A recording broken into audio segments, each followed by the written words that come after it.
Hello there. This is Mr. Sean B.W. Parker for ETI TV, Empowering the Innocent Television.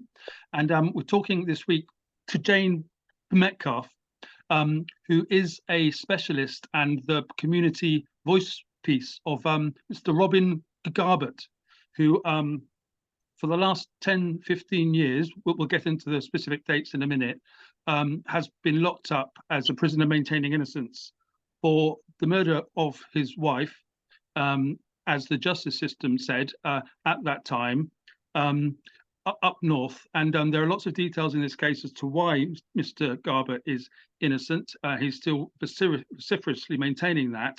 And as we do in FETV, we want to get to the heart of the whys and the wherefores. And we'll talk to Jane about that now. Hello there, Jane. Are you okay? Oh, yeah, I'm fine, thank you. Can you hear me okay? Yes, it's kind of on and off, but we're going to try our best and hope for the best. I think everybody understands the Zoom out there anyway. So, okay. Do you want to tell us what happened to Robin and his wife all those years ago, and just a brief outline of the whole case? Well, just a little bit of background story is that they married and bought the village post office in Melsonby, North Yorkshire, in 2003. Robin sold his property, and then they bought the post office together, and they ran it together, and they lived upstairs in the flat. I think it's important to tell anyone listening to this that the post office was right in the centre of the village, and it was very much a hub of the community in the village. I'm losing my thread. Sorry, I'm rubbish at this. Sorry, and but the layout of the post office, I think it's important just to give you a little bit of a history of that. But obviously it was a shop at the front, and they lived in the apartment upstairs, and there was a door leading into the shop and the post office, the shop floor, and around the back there was a very small yard. Robin could park the car, and the back door led into the back of the post office. And to the left was the kitchen, which was their kitchen, which is where Diana prepared food for the shop, sandwiches and stuff. They were in the middle of a big refit for that. In the front of as you walk through the door, there was a door leading into the shop. And then to the immediate right, you walk through the back door. The stairs were straight upstairs into the apartment. I think it's important that people know that, because obviously that's the way the intruders got in. And there were very much people of habit. On every Monday, Robin would go to the cash and carry on Monday night, fill the car up with all the goods that they needed for the shop. He always picked up fish and chips on the way home on a Monday night, and while Diana was plating the fish and chips, Robin would take out the expensive stuff from the car, the wine and the cigarettes, bring it in through the back door into the post office, and so it was safe. And then on a Tuesday morning, he worked on his own in the shop, and he would then, in between serving customers from 4:30 in the morning, he would offload the rest of his stock from the car in between serving customers.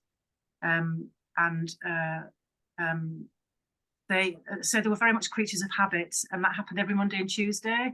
Upstairs in the flat, it's important to know as well that there was just 2 bedrooms. They had a master bedroom, which was their bedroom, and had a spare bedroom. And in the spare bedroom, underneath the wardrobe, built into the floor, was a safe. A very good reason for an intruder to go upstairs. Because they were getting ready to go upstairs, very soon after, they were sleeping in the spare bedroom, in the room that they wouldn't normally sleep in. So in normal circumstances, they'd be in their own bedroom, and the spare bedroom would be empty. There wouldn't be anybody sleeping in it. It was a case of, I think, with Diana at that time, it was just she was in the wrong place at the wrong time, because clearly the intruders had gone for that safe. Okay. So let's just kind of pause there. So you've given us a kind of a picture of the post office, where there's the business below, and the 2 of them live upstairs there, right? So and the different ways, kind of sort of in which people could get there, and all the rest of that. So, what happened on the night itself, according to the police and the prosecution? The police and the prosecution, they said that Robin's motive for murder was he'd been stealing from the post office, and 2 so-called experts from the post office gave evidence at trial about Robin's activities and stealings, and that became the motive for murder. They said that there hadn't been a robbery, that he'd fabricated it all, and he'd fabricated it because they were going to go on holiday a short time after. there would be an audit because a temporary sub-postmaster would be coming in to run the post office for them while they're away on holiday. And at that time, it would trip an audit. So the prosecution told the jury the reason that Robin killed Diana was because he didn't want her to find out he'd been stealing from the post office. That was their there was two thrusts of the prosecution case. One was that the motive for murder was theft, that Robin had been stealing, and he'd fabricated the robbery. He'd actually murdered Diana. And the other thrust of the prosecution case was that Robin had an alibi from 4:30, as he opened the shop at 4:30, and there's a customer trail. I think he served between 68 and 78 people between 4:30 in the morning and 8:30 when he raised the alarm. Of course, meaning there's no way could he have murdered Diana after 4:30. Prosecution's time of death kept moving back in time. Initially, they said that Diana was still alive shortly before she was found. And bit by bit, it got further back. And by the time it got to trial, the prosecution had produced a so-called stomach contents expert, a lady called Dr. Jennifer Miller. And she was very specific of the time of death and said that Diana had died between 2:30 and 4:30. Of course, that was very damaging. The jury heard that Diana was killed by 4:30. Of course, Robin's alibi doesn't kick in until 4:30. And there's a slight caveat to that there was a customer who was served by Robin in the morning at 6:45 on that morning, who gave a statement to the police. He went to the police that day and the day after until the police took a statement from him, and he appeared in the court room, and he told the jury that he heard Diana call out to Robin from the back of the shop at 6:45, and he was very precise about his time. He had a very tight schedule that day, knew what time he'd been in the shop. And Robin also remembered that Diana called to him. He was pitched against Jennifer Miller in the courtroom, and the prosecution said, look, we're not saying this witness is lying, but we're saying clearly he's mistaken, saying he heard Diana at 6:45, because clearly we have this stomach contents expert who is adamant that Diana was already dead by then. She was killed by 4:30. Okay, right. So according to Robin, there actually was an intruder who stole the money and killed his wife, Diane. Essentially, that would be the idea of what's happened here, right? Or as opposed to him having done it. So correct me if that's wrong. So why didn't the police look for an intruder or the money? The police, it seems from the police inquiry, and lots of people have said this, and there was a private investigator who was involved in the early days. The police were never really looking, it appears the police were never looking for anyone else. They'd always made their mind if it was Robin. We've got a few people in the village who were saying that the police investigation was always aimed at Robin's private life, the Facebook pages. There was evidence around the village for people found a hoodie and some cigarettes, and there was a speeding car seen flying through the village on the morning. There was somebody hiding down in a car in the morning, sort of hiding low down in a car. There was, really? Although told the jury there was no signs of it, the reality of it was there was lots of indicators that there was strange goings on in the village that morning, and in fact leading up to it the Friday before. Okay. So and this sort of part of it's entirely to be completely fair to the entire process. They weren't entirely happily married at the time, were they? What's the context to that? There'd been some issues. I think Diana had a bit of personality. There was 3 so-called relationships she had with 3 separate men. They came to nothing when they were actually investigated. The only real thing that happened with somebody was she kissed in a drunken, her and her cousin's husband after a party were drunk and had kissed. And that was the only real evidence of anything else.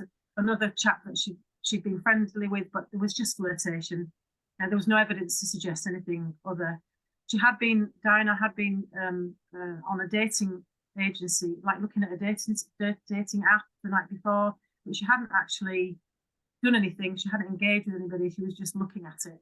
It was like she was doing the books, doing the accounts the night before. So that was correct. But there was some. But I think Diana just was particularly when she'd had a few to drink, she was sort of quite a flirtatious character. Well, absolutely, and there are all sorts of interesting relationships all over the country, and they don't end this way, of course. So it's an interesting thing that the prosecution would try to use this against him, and it almost indicates that the rest of the case is rather weak. So they have to use such things.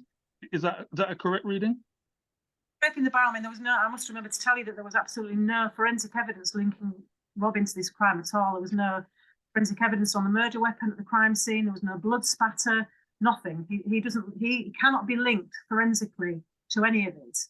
But somehow the prosecution stories like that, and of course we've got the post office story that the post office said that Robin had been stealing. They didn't. They said that they only had the records going back to 2009.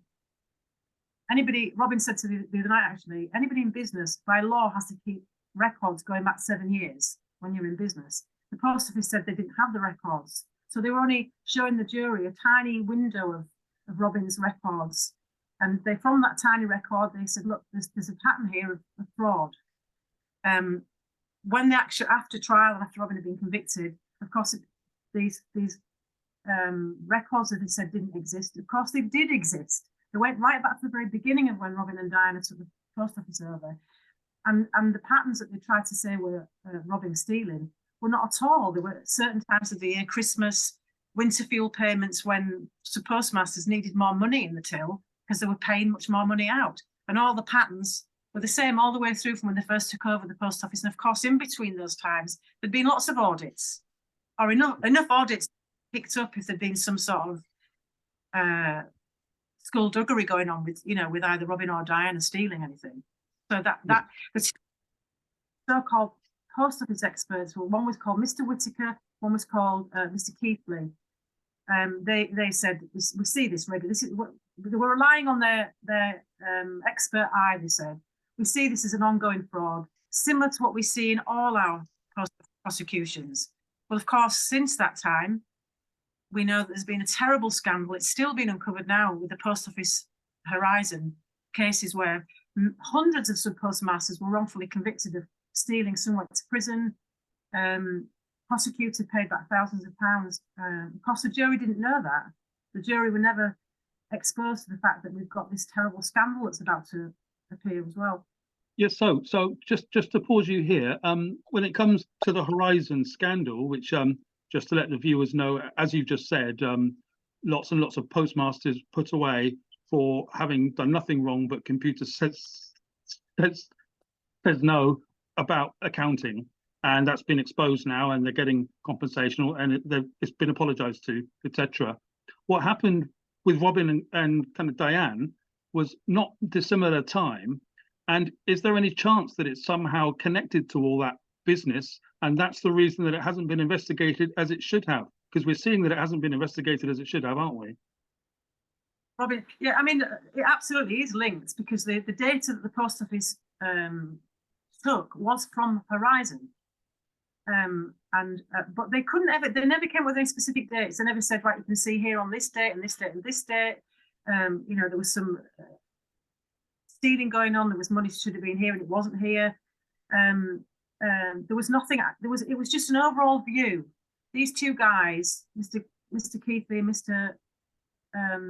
Whitaker, just gave an overall opinion, but they were in court giving this damning evidence, telling the jury that Robin Garbutt was a thief, and they could see he was a thief. There was evidence here that was a thief, but it was just an overall view. Okay. If he was a thief, what happened to the £16,000 that had been stolen? What the post office and the police or the prosecution were saying was that there wasn't £16,000 in the till. Robin had been taking it over a period of time to fund their very lavish lifestyle. They said that Robin and Diana were massively in debt, which was a complete lie. When they took out their mortgage in 2003 to buy the post office, I think I'm okay saying this, they borrowed £95,000. Robin had quite a lot of collateral from his previous properties. They borrowed £95,000 in 2003, which was seen as an okay amount to borrow. Nobody batted an eyelid about borrowing it. They didn't have any other debts. They weren't in debt. They may have had debt, but it was managed. And we've got evidence now that by 2010, by 2009, when the post office was still open, they'd only borrowed an extra £13,000. So, you know, although the prosecution tried to peddle the fact that Robin and Diana were deeply in debt, it actually was untrue. They absolutely weren't deeply in debt. They didn't live a lavish lifestyle. Diana had family in America, so they did go to America once in a while, but most of their time was spent, if they had a weekend away, it would be walking in Northumberland. So that £16,000 the post office is saying is, it's just been wheedled away. Robin spent it here, there and everywhere, then fiddled the books to adjust it. What really happened was, obviously, Robin put the £16,000 in the intruder's bag. You know, the armed gunman that came on that morning, the robber took it. Mm-hmm. And that £16,000 kind of can't be traced, right? No, not at all. No, I mean, they did try and say that Robin had been seen creeping across the green at night, the night before, with a bag under his arm. It turned out it wasn't Robin. It was a villager who looked very like him, who was actually picked his dog up. Because Right. The lady had a dog with her, a big German Shepherd, and this other guy who apparently looked very remarkably like Robin picked his dog up. But this lady said that she'd seen it was Robin in the middle of the night, not in the middle of the night, top 10, 11 o'clock at night, creeping along. So apparently they did village for this money, but the money's gone, you know, with the intruder. Okay, thank you, Jane. On the night itself, what happened to Diane? How was she killed? What are the intricacies of that? Because our viewers are going to want to know. Diana was killed with 3 blows to her head with a metal bar. The prosecution said that Robin had, while she was sleeping, murdered Diana in the middle of the night, and then he had crept downstairs in the dead of night. That's the word they use, no specific time, but he'd crept downstairs in the dead of night out the back of his post office to across the road, a spitting distance across the road. And for some reason, they said he climbed an 8'3" wall. Well, it's virtually impossible to climb an 8'3" wall, even if you're 6 foot. But he'd gone down in the dead of night, he placed the murder weapon on the top of this 8'3" wall, and then he'd gone back into his post office and opened his post office and started serving customers from 4:30 in the morning, and feigned everything was okay to everybody for the next 4 hours. So this very nice, very ordinary postmaster and his complex relationship upstairs, he kills his wife, then he comes downstairs and he starts to serve people as if nothing's happened. After he's placed the murder weapon? After he's put the thing on top of that wall. If I speak sometimes, there's a thing in the connection where the first thing you say doesn't come through. That's what's happening. So give it a second before you respond. I think so the murder weapon, the piece of bar, is on top of the wall, and he's now continuing his work downstairs. There's no blood on him, nothing like this after these blows. Right, that's right. He has, and obviously there's no chance of Robin from 4:30 onwards, because he serves, I think it's 78 customers, and there's delivery guys coming in, you know, milkmen and newspaper delivery chaps. All those customers were interviewed, and every one of them said he was completely normal, just his normal, jovial, funny self. And then at 8, Robin's version of events is that then at 8:30 he goes into his, and of course we've got this witness who heard Diana, 6:45, we must remember him. Robin goes into his little post office booth at 8:30 because the safe is on a central timer. The postmasters can't undo their own safes. It's on a central timer. And as he opens the safe to get stamped out to start the business of the day with the post office, he hears a little door behind him click, and he opens it expecting to see Diana, and it's a masked gunman who says to him, "Don't do anything stupid.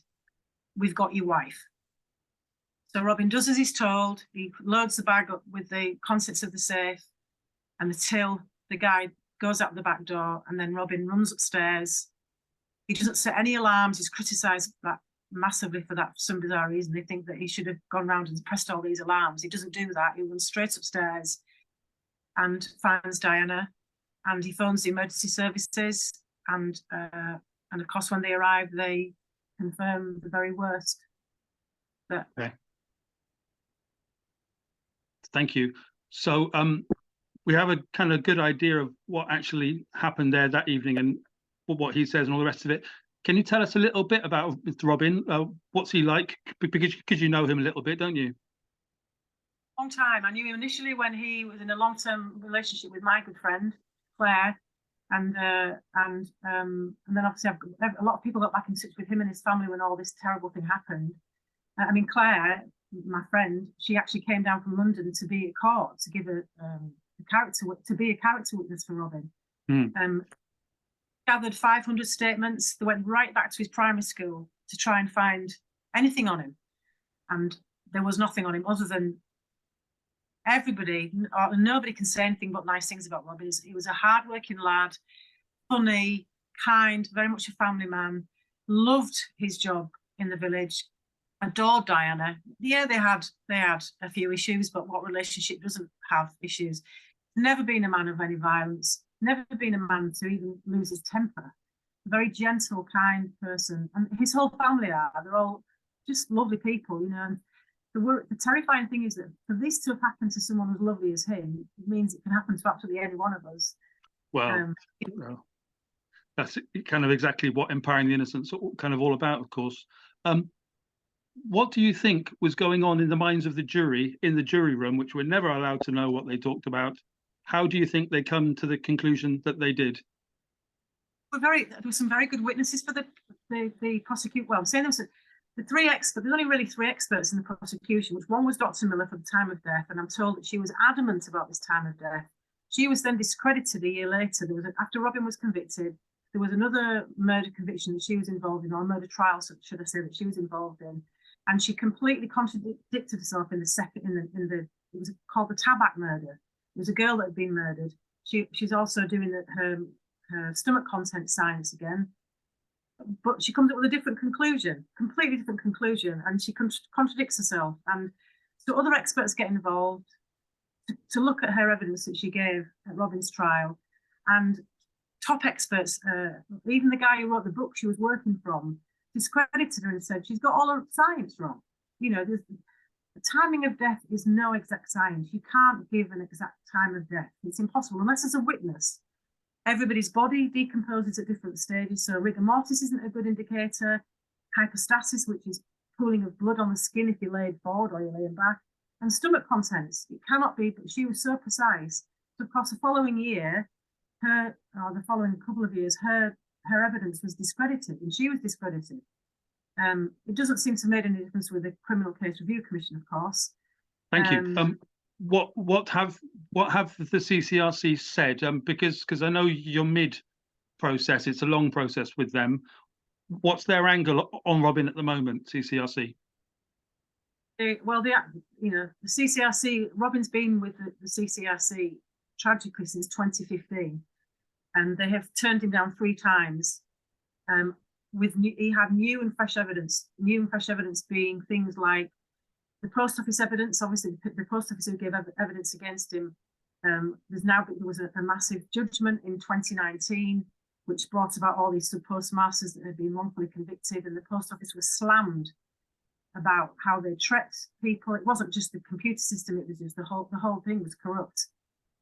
That's been before the CCRC as new evidence and say, look, the jury never heard this. Had the jury heard that, yes, Robin might be a thief, but we're going to discredit the company who's accused him of thieving because they accused hundreds of people of thieving and it wasn't true. So that's one thing that I think they would have pricked their ears up at that. They didn't. There's also the murder weapon that the jury heard that Robin put on the wall before he opened the shop in the dead of night. There was some television footage that came about after trial, and it shows there's no bar on the wall on the 24th.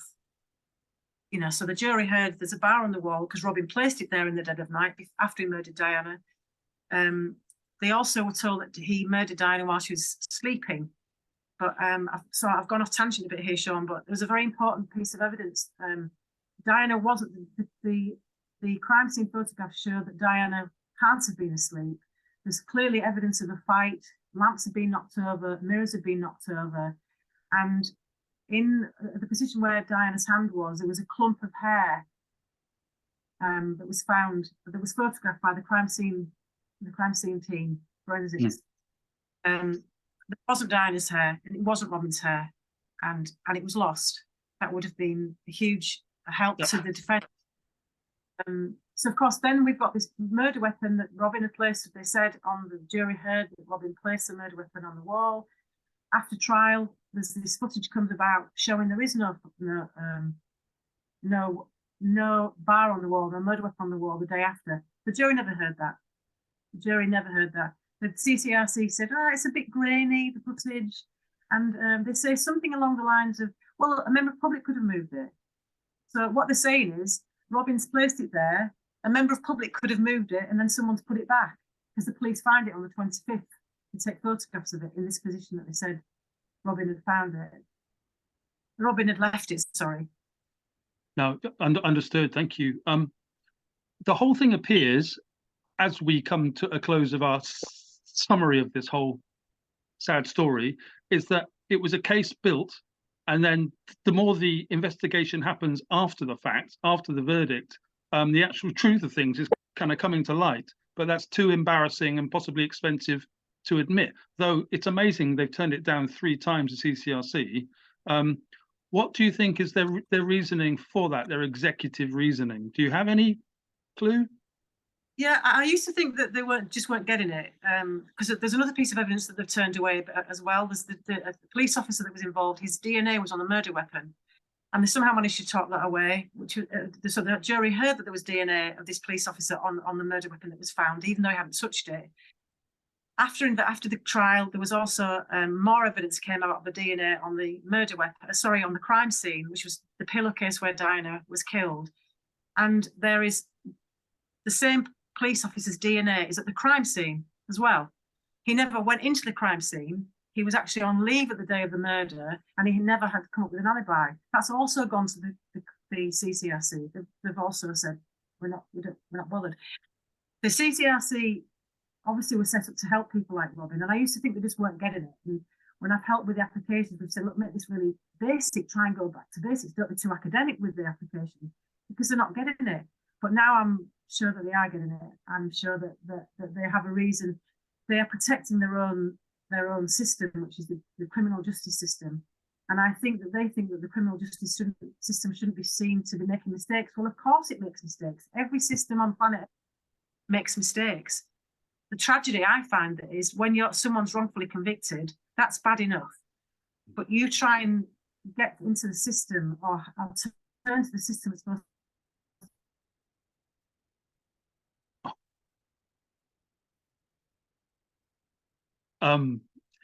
It appears that halfway through our chat there, we have lost contact with Jane at a most exciting moment. So I'm going to have to pause this chat here, and we'll probably try to do a little extra part to tag on to the end of this part of it. So hopefully we'll see you again soon. Thank you.